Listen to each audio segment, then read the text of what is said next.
Vous avez peut-être l'œil. Oui, effectivement, j'ai enlevé quelque chose du décor. Mais qu'est-ce que c'est et pourquoi est-ce que je l'ai enlevé? Vous allez voir, je vais vous montrer ça en fin de vidéo.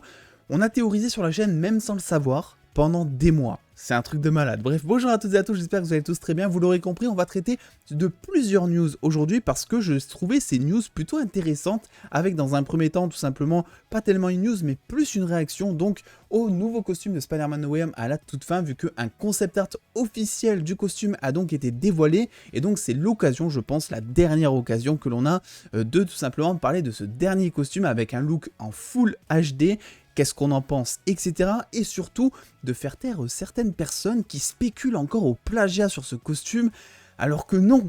Je vais vous donner tous les détails. On passera ensuite évidemment au tournage de la série Secret Invasion que j'attends énormément, avec notamment, vous le savez, Emilia Clarke qui sera dedans en actrice principale ou une des actrices principales, avec un rôle toujours tenu comme étant inconnu. Et on a spéculé pendant des semaines en disant, est-ce qu'elle va jouer une gentille? Est-ce qu'elle va jouer une méchante? Et il semblerait que donc, ce que je vais vous montrer, donc une vidéo qui a fuité du tournage, qui n'est pas spoilante, ne vous inquiétez pas, nous donne malgré tout, quand on réfléchit, un énorme indice sur le rôle que pourra tenir Emilia Clarke.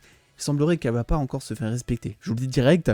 Et enfin, on parlera évidemment du tournage de Ant-Man 3 Quantumania, qui donc laisse présager un énorme changement entre Avengers Endgame et ce film Ant-Man pour le héros principal, donc Scott Lang, vu que là aussi, même si le tournage est maintenant terminé, on a évidemment quelques petites photos à se mettre sous la dent qui ont été dévoilées ces dernières heures, et je vais vous dire un petit peu tout ça. Bref, installez-vous confortablement, mesdames et messieurs, je vais balancer le générique parce que ça fait longtemps qu'on l'a pas balancé, c'est parti.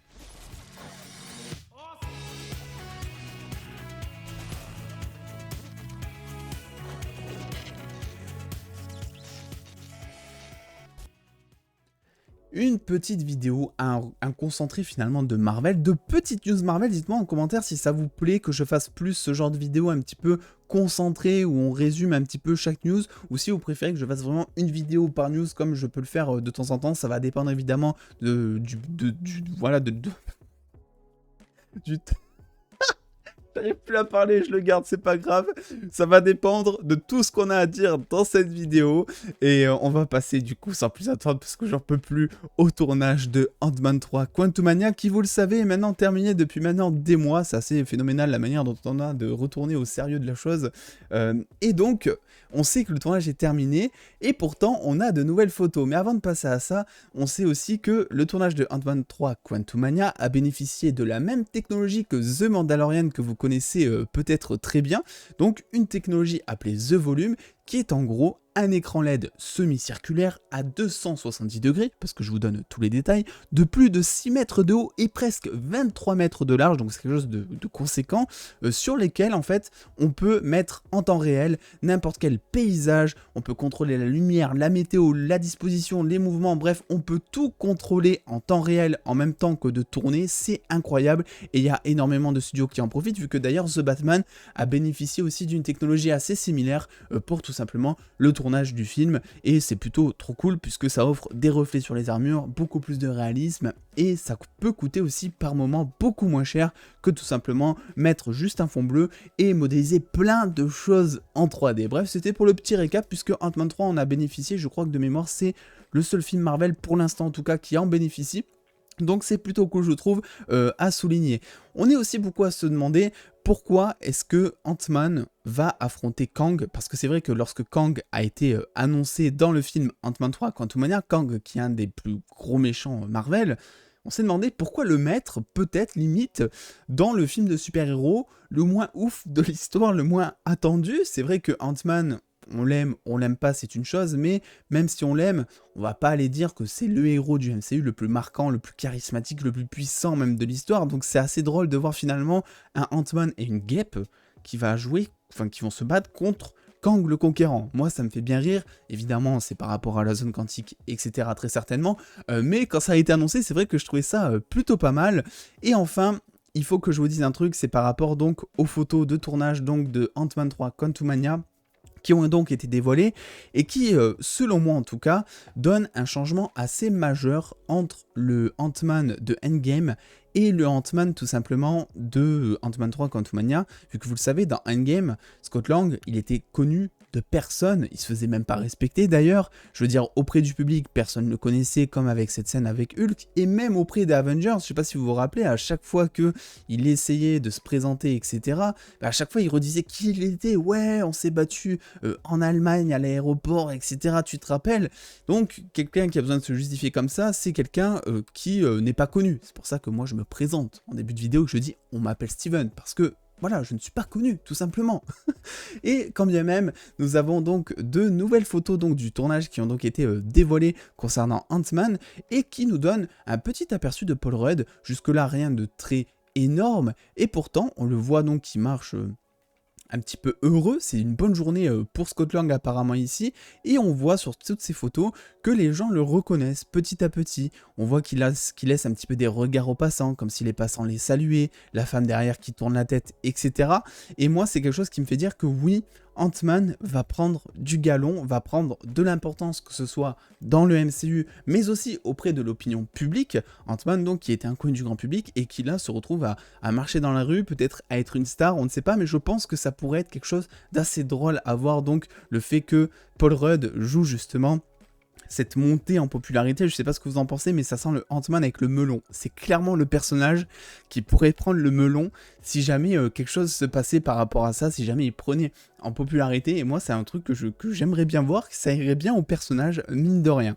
On passe du coup maintenant, ça allait très vite, vous avez vu, à Secret Invasion. Donc Secret Invasion qui est, je vais pas vous le mentir, vous le savez, la série que j'attends énormément, une série d'ailleurs qui est toujours en cours de tournage actuellement, qui bénéficiera, on l'a vu grâce à des photos de tournage que je vous ai déjà partagées, de Nick Fury avec son retour et son premier aperçu avec une énorme barbe à la Tintin, on va dire, j'ai envie de dire ça, son petit bonnet, etc., qui peut rappeler le Captain Haddock par moment. Maria Hill aussi qui sera de la partie et qui va prendre quelques coups dans le nez, et on a également vu sur le tournage donc Talos qui visiblement aura récupéré sa forme humaine que l'on avait vue dans Captain Marvel.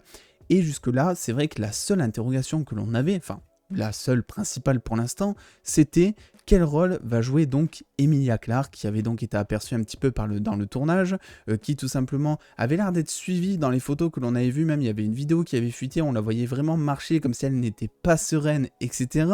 Et on pouvait se poser des questions, puisque là aussi, les théories principales concernant ce personnage étaient les suivantes. Est-ce que Emilia Clarke va jouer la reine Skrull Véranque, qui dans les comics est entre guillemets la reine qui prend le contrôle des Skrulls et qui décide d'envahir la Terre, entre autres pour faire le gros du gros, ou est-ce qu'elle va jouer donc un tout autre personnage comme une espionne par exemple?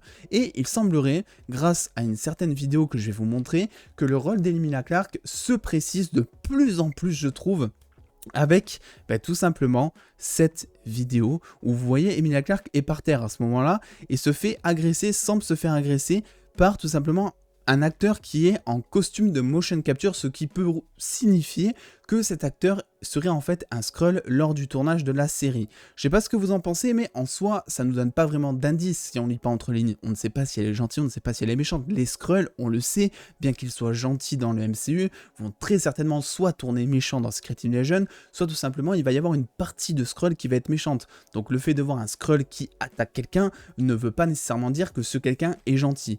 Par contre, là où pour moi ça donne un indice, c'est que selon moi, elle ne jouera pas la reine Véranque, parce que la reine Véranque ne serait jamais laissée seule comme ça dans la rue. Elle aurait des gardes du corps, elle aurait toute une armée avec elle, elle aurait des aptitudes. Je pense que clairement, il pourrait s'agir d'une espionne, que là évidemment elle a perdu son avantage au combat, mais que je sais pas, il y a personne qui lui vient en aide. Alors évidemment, on n'a que cette partie donc du tournage qui a donc été récupérée. On ne sait pas après tout simplement s'il y a d'autres alliés à Emilia Clarke qui ont peut-être été rétamés en cours de route et laissés sur le côté, et donc ça a fini en 1v1, mais selon moi, je ne sais pas, vu les images donc que l'on avait eues aussi, où on voyait tout simplement une espèce d'Emilia Clarke qui marchait dans la rue, assez inquiète, qui avait l'air stressée d'ailleurs.